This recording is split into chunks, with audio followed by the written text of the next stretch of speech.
Hello, my name is Natalie Cook-Zywicki. I am a member of the CCAE board and the Associate Vice President and Executive Director for Alumni here at the University of British Columbia. I'm speaking to you today from UBC's Point Grey campus in Vancouver, and I'd like to begin by acknowledging that it's situated on the traditional, ancestral, unceded territory of the Musqueam people. I would also like to recognize that our listeners are joining from many places near and far and acknowledge the traditional owners and caretakers of those lands. So this is the second of a new series called CCAE Exposé, and I'm here with Brad Moore and Suzanne Ostrow from UBC. Today, we're going to be discussing the subject of annual giving, and Brad and Suzanne are two perfect examples of folks who have been in the industry for more than 50 years and really understand how the program has evolved over the last many years. So with that, I'm really glad and grateful to have them both joining me today. Brad and Suzanne, do you want to introduce yourselves? Yeah, great. I just want to qualify that it's a combined 50 years. But I'm Suzanne Ostrow. I am the Executive Director of Donor Engagement at UBC. And I've been at UBC for quite a few years and with the annual giving team specifically, and now donor engagement here at UBC. And that comprises of the annual giving team, as well as donor relations, stewardship, and development communications. And I'm Brad Moore. I'm the Director of Annual Giving. I've been with UBC for a short time, about 19 months. And But a transplant. bit of a transplant. I moved here from Toronto, and I'm very happy to be here. And Excited to talk to you today. That's great. Well, thank you both for doing that. Not to put you on the spot, we are doing this over Zoom. We've been, in the last 19 months become quite adapted to functioning in this way. But I, for one, have changed my attire over the last 18 months. So not to put you on the spot, but are you both wearing pants? well, We are wearing pants. to be honest, Yes, it's the uniform from COVID. I have sweatpants on jogging pants. and my suit jacket. I've even got slippers. It's a bit of a transition to come into the office, and this is all I'm willing to commit at this point. Yeah. Proper shoes and pants will come as we go along. Shoes is definitely the hard part. I have decided. Pants, I'm okay with. I can find pants. Shoes, my feet don't want to be confined anymore. So, but we'll manage. We'll manage. I give you both an A for effort. The top part looks perfect, and give it another 18 months and maybe we'll be able to get you fully. Exactly. All right, so for the first question, for myself, it's been 10 years since I've been in an annual giving role. So I know a lot has changed over that time, and certainly within the industry. So I'm wondering if you can just both reflect a little bit on the field itself and your observations. Yeah, I mean, I think annual giving has changed and it's evolved, and more than anything, I think that the channels have changed and the way in which we communicate with people have changed. Online giving, text to give, tap to give, QR codes, even gamification, those are all things that are part of what we do now that weren't sort of 10 years ago, or we're just starting to come onto the scene 10 years ago. And so I think that there's a lot of different things that need to be considered when we're looking at donors and different ways to engage them. So I would say in that world, it's changed, but I don't think that means that traditional mail and email and just sort of the telephone, those things haven't gone away. But it is different. It's a different way, and you have to now be much more specific about who wants to receive in what way, so how we communicate with them, I think it's different. Yeah, and I think there's two things that pop up for me, and one is technology for sure, and business intelligence. I think that technology is helping us make decisions faster, and we have a lot more confidence in the decisions that we're making. And I think the data that we're getting allows us to have more data points to choose from and understand our donors better. So our decision at the end of the day is a little bit more sound than it was 10 years ago and 20 years ago. And certainly, business intelligence has been around for decades, but I think we have so much to choose from now that is the shift that has happened along with technology for sure. Yeah. I think that's a really good point. I know I've really seen a difference, in the work that I'm doing right now in alumni giving and alumni engagement around how much data does drive our decision making. So it's good to hear. As you know, I've done work in development. I'm currently in an alumni role. I've also played some time in the annual giving world. And I'm wondering from where you're sitting right now, if you think annual giving is more widely understood now within our industry. I certainly felt when I was in annual giving that it wasn't very widely understood. So I'm just wondering if you feel that's changed over the years. Yeah, I don't think it's any more or less understood. I don't think that we've gone backwards. I'm not sure we've progressed all that much either in sort of that understanding within the advancement or within educational institutions. I think that within educational institutions outside of advancement, we are as misunderstood as we ever have been. I think that particularly in Canada, there is still the misperception and misunderstanding that universities are a nonprofit and that there is that element and that the government doesn't pay for everything and that tuition doesn't cover everything. There are so many gaps there in knowledge. But I think even within advancement, there is still some work to be done. I think one of the bigger things to understand though is that your major gift colleagues are, they specialize in that kind of fundraising. And annual giving is a specialized fundraising in and of itself. And there is no expectation that everybody understands everybody else's specialty, and I think that's important to remember. If you think about it in any industry, you have a specialty and you focus on that specialty. I think what we do have an increased understanding now is that it's not considered sort of the ugly second cousin. I think we've moved on from that, and it's now part of the portfolio of what we offer and how we ask our donors and how we communicate with them.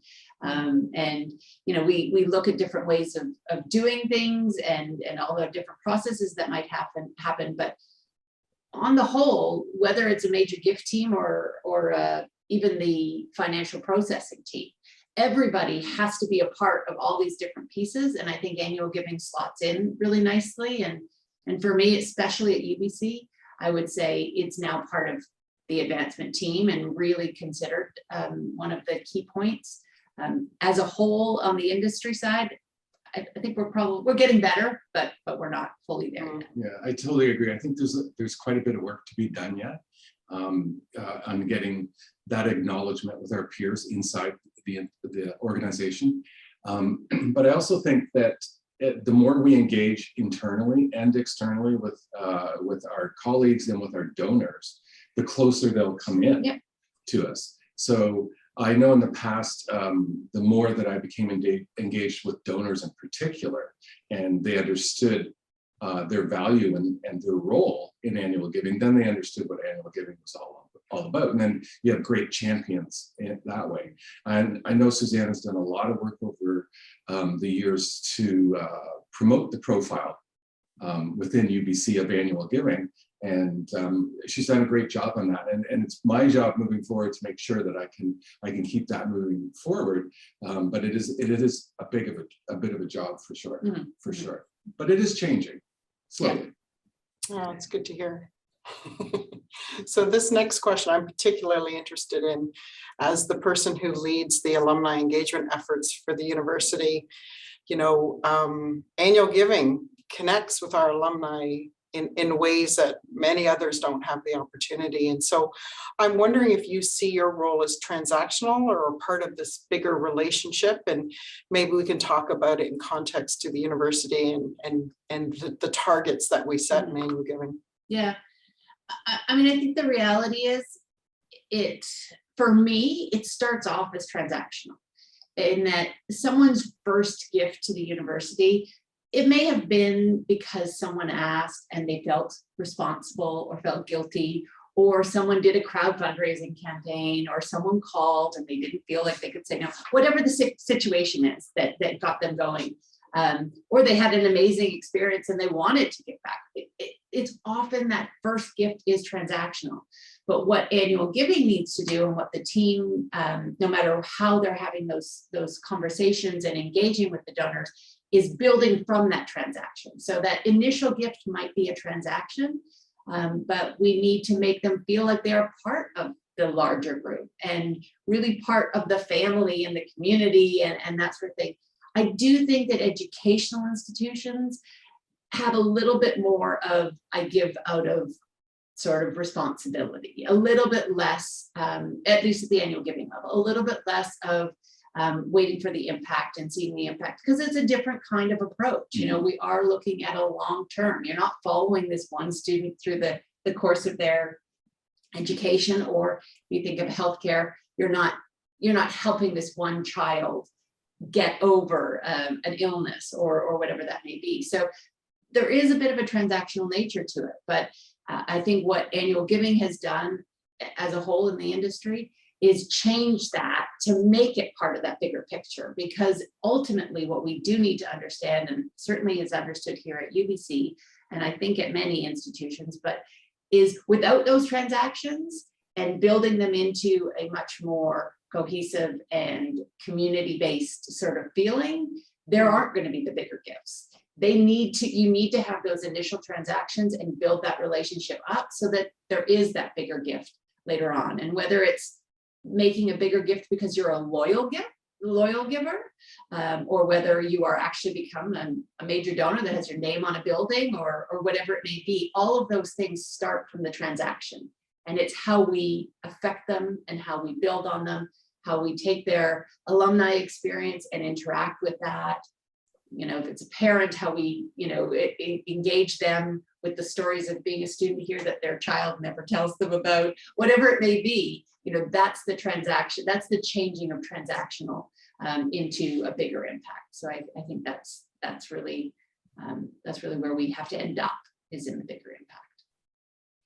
Well, and it also reinforces the importance of the relationship that's drawn between the alumni efforts and the annual giving efforts, because the two are symbiotic. If we're able to continue to express and encourage alumni to engage and remain connected to the university, then obviously it has a reciprocal effect, as does it the other way around. So it is important. One of the things you talked about in your answer, Suzanne, was about that transition from transactional to becoming a little bit deeper.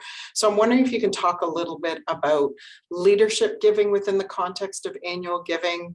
I'm wondering, is it still a time and a day where we're conflating telemarketing with annual giving, or have you seen that mature over time?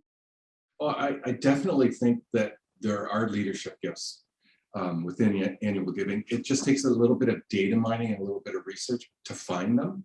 And then once you find them, there's some stewardship and definitely cultivation that happens, but they're there for sure. And that's one of the parts of annual giving that I like, is finding those rare donors that are in there and identifying them and bringing them up and moving them forward for sure. Yeah.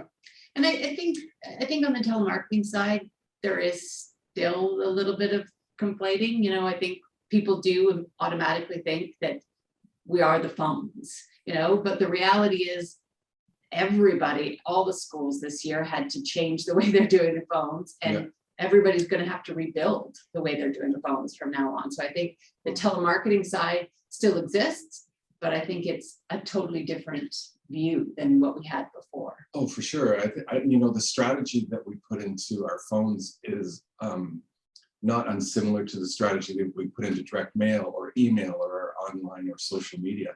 It's very, our strategy and tactics take into account some of the same processes. So it very much stands on its own.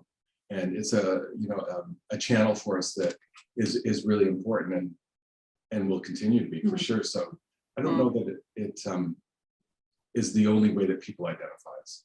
Yeah. Interesting. Yeah. I would also say UBC itself is a bit late to the leadership game, just speaking on the leadership side. We did try it a few years ago and, then sort of shifted off for a little bit, but it is definitely an area in which we need to expand. And I think, as Brad mentioned, as an industry as a whole, it is definitely the area to expand within. You know, there are a lot of people that can, you know, in not so positive terms, fall through the cracks when you have a shop focused on major gifts. You know, you're focused on major gifts, and then you sort of building that bottom of the pyramid, but you can miss that middle pyramid, you know, that group that is primed and ready to start their process up the pyramid.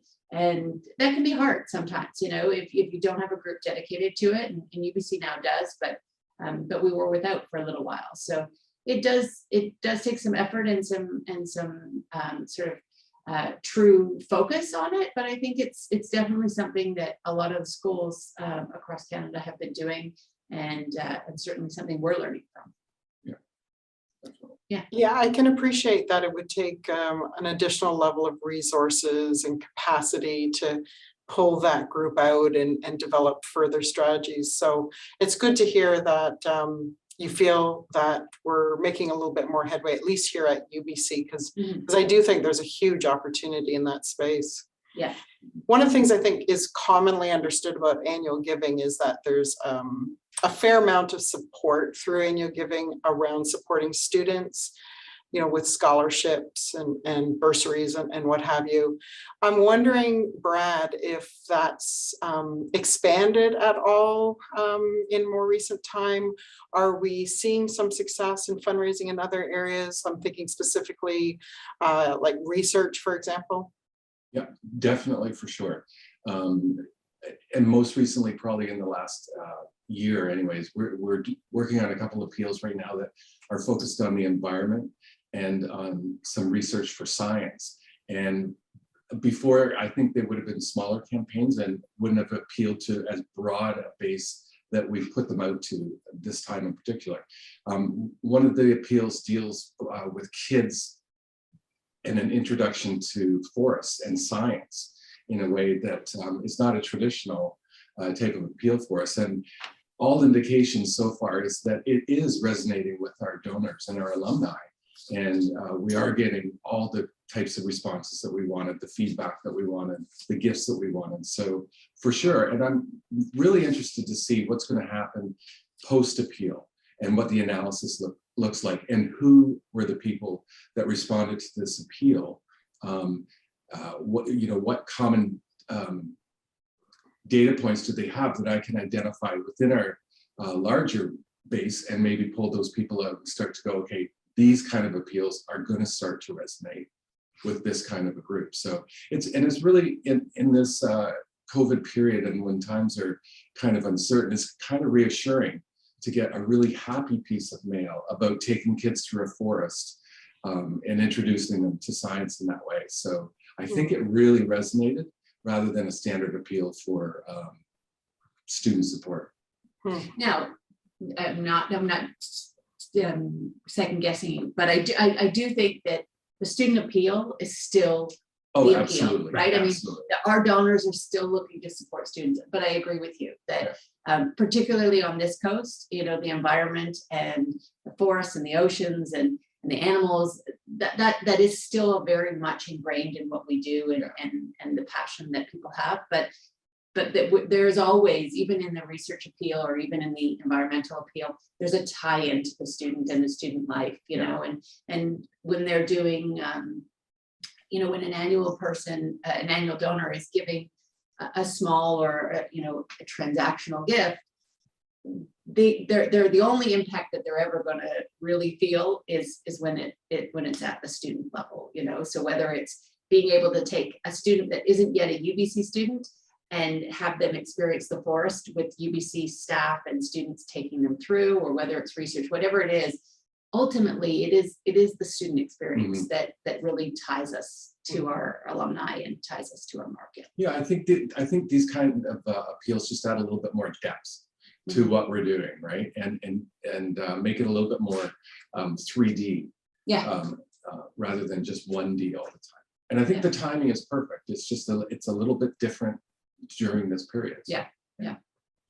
Well, Brad, as a proud parent of a UBC forestry student, feel free to throw me onto that solicitation list. Sounds like a great cause. I'd be happy to donate. So I'm going to shift gears a little bit simply because I think it would be impossible to do this interview or have this conversation as we are over Zoom in the context of the global pandemic that we're all living in right now. So I want to talk a little bit about the impact that COVID has had on your operations. I know for one, you know, in the alumni world, our world has turned upside down, providing programming in this digital space. So I'm just wondering if you guys could speak a little bit to how it's impacted your programs. Yeah, I mean, other than the fact that we're here in pajama bottoms, I think that it has. It can't not. Obviously, we've been doing things from home. UBC is just starting to come back on campus now, so we're doing that differently. We've spent the past 18 months, you know, doing everything by Zoom, having conversations with donors, you know, by phone only, never seeing anybody, never having any, even just you know, our all donor appreciation events and connections. We don't have that, you know, everything it's just shifted, as you said, you know, and it's been difficult. It's been difficult for everybody. But I think ultimately the work that annual giving does hasn't changed. No. We're still taking different ways of reaching people, telling the story of what is happening at the university, what the students are going through, what research is that's happening on campus. And for us, it's, you know, astronomical amounts of research that have been, you know, that have been sort of groundbreaking over the past 18 months. So that opportunity is still there. It's just that we're reaching out to people in slightly different ways. And I think back to what we talked about at the very beginning of, you know, what has evolved in annual giving, that digital sphere obviously has been much more prevalent and much more important as we've moved into, you know, we've lived through COVID and through the times where people are at home, you know, and you're really sort of stuck there. And I think that we've just had to adapt the tools that we have and expand the tools that we have. But I think operationally, what annual giving is about and what annual giving doesn't change. No matter what, it doesn't change. It's still about making those relationships. How we use the tools we have is probably the biggest thing that changes. Definitely. And for me, one of the important things to take in consideration here is early on during COVID, when we started to have our communications for some pandemic relief, and moving forward from there, we started to envision our donors and alumni receiving our message. And I don't know that we've ever tried to imagine where our donors were opening their mail or looking at their email or looking at their phones of social media messages. But because we were all at home for such a long time, our copy and our images took into account, we thought, well, this person is most likely going to read this email on the couch at whatever time with 30 other emails they got during the day. And so we suddenly put ourselves in a weird kind of way in our donor and alumni's shoes. And we really started to curtail our message to that fact, rather than they're at work or they're opening their mail at their mailbox. And it really changed, it really gave us a different perspective on our donors. When are they reading our messages, and what is a reaction going to be because they're in their pajamas and slippers, as opposed to on the bus coming home reading their text mail. So that, you know, that affected our copy, it affected our creative along the way. And I don't think it's going to change. I think we're just going to take it into consideration as we move forward. Yeah, that was going to be my last comment on this question, is about how permanent do we see this evolution just continuing to evolve as we transition through these next phases of the pandemic? Or I'm imagining we're not going back to the way it was 18 months ago, that things will just continue to evolve. Yeah, I definitely think, like, there's two things that come to mind for me on that one is appeals like crowd fundraising or Giving Day. They rely heavily on digital involvement. And I think because our world shifted so much in the last 18 months to a much more digital platform, I think people are used to interacting in those ways. So in a sense, I think it makes those appeals much easier to to put out to donors because they already have that kind of interaction with their family over a Thanksgiving dinner or Zoom during a business day. So I think the digital world is really part of who we are now. And crowd fundraising, the same type of idea. I think people are used to getting involved instead of events together.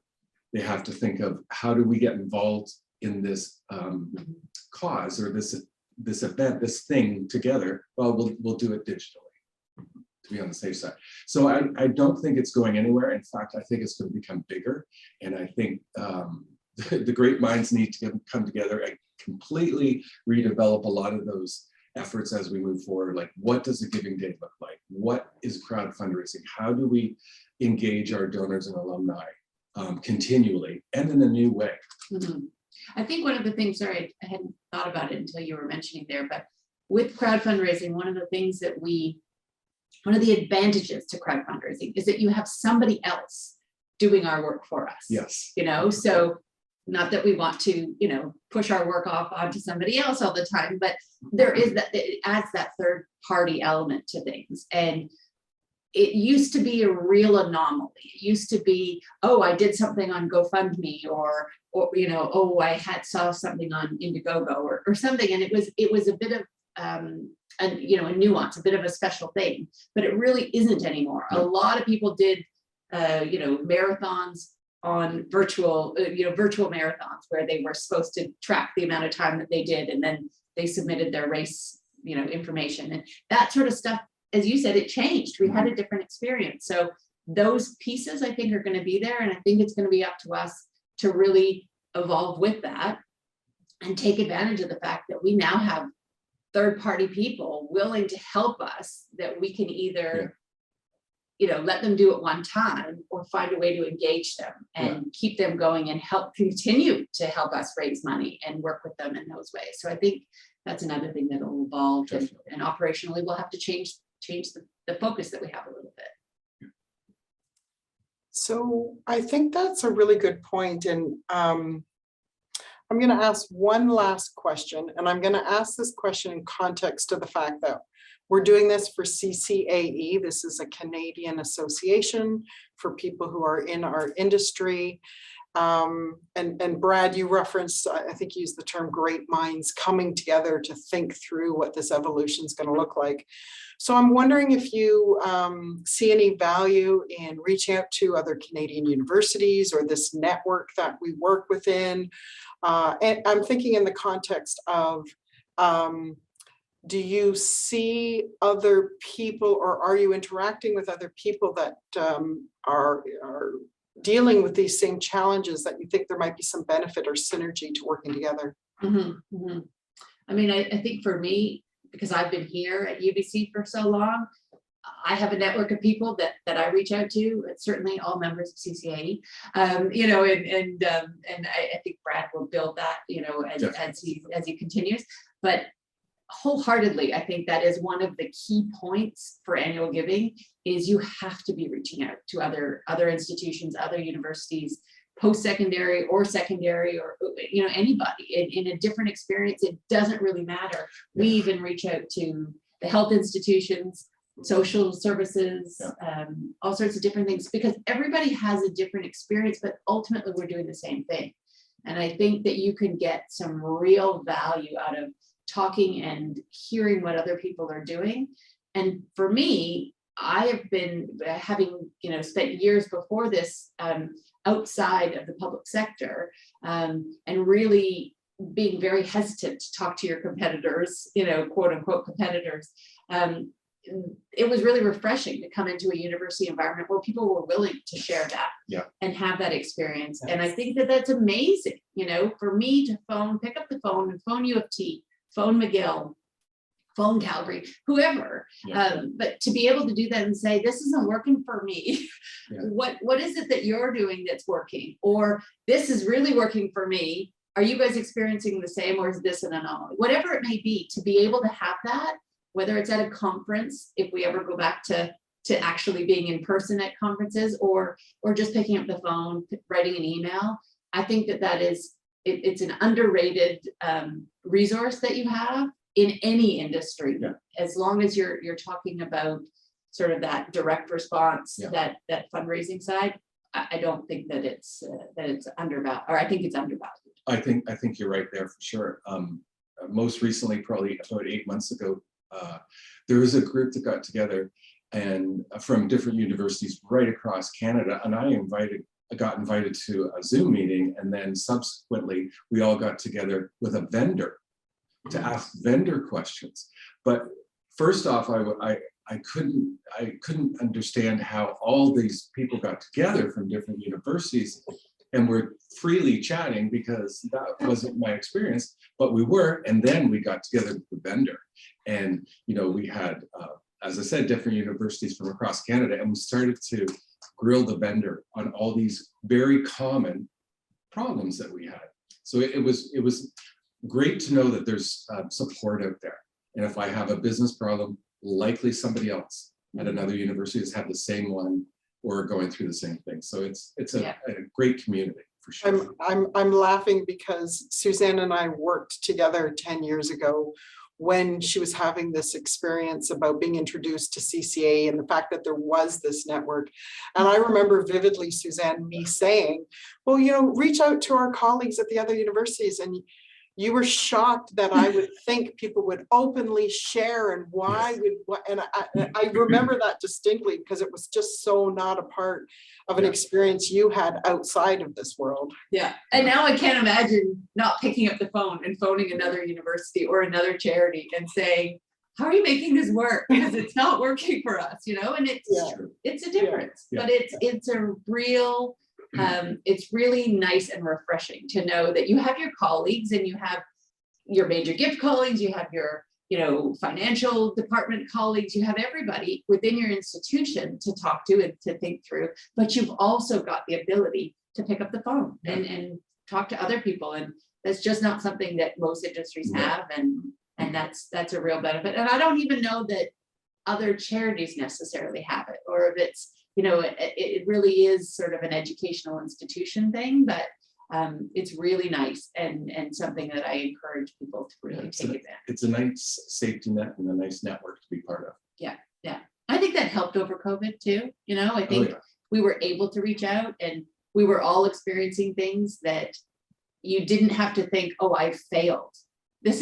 You knew everybody was failing or everybody was experiencing something for the first time. So it pulled back the hesitation a little bit and let you reach out and figure things out a little differently. So with that, is it fair to say that if any of our watchers of this webcast are interested and have questions that we're reach out to Brad.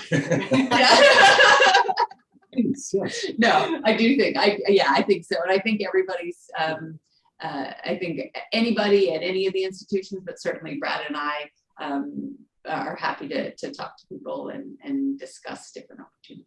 Oh, that's great. Thank you. Yeah. So I think I'm gonna leave it here. Thank you so much for your time today. And I personally quite enjoyed this conversation. It was nice for me to get a bit of a peek into your world, certainly over the last 10 years, but even certainly the last 18 months to better understand how all this has impacted you. So with that, I'm going to say thank you. I'm also going to remind listeners that this is an ongoing series, so please look out for the CC Exposé. The next one, the third in this series, will be coming out soon. So with that, I'll say goodbye and thank you very much. Thank you. Thanks, Natalie. Thank you.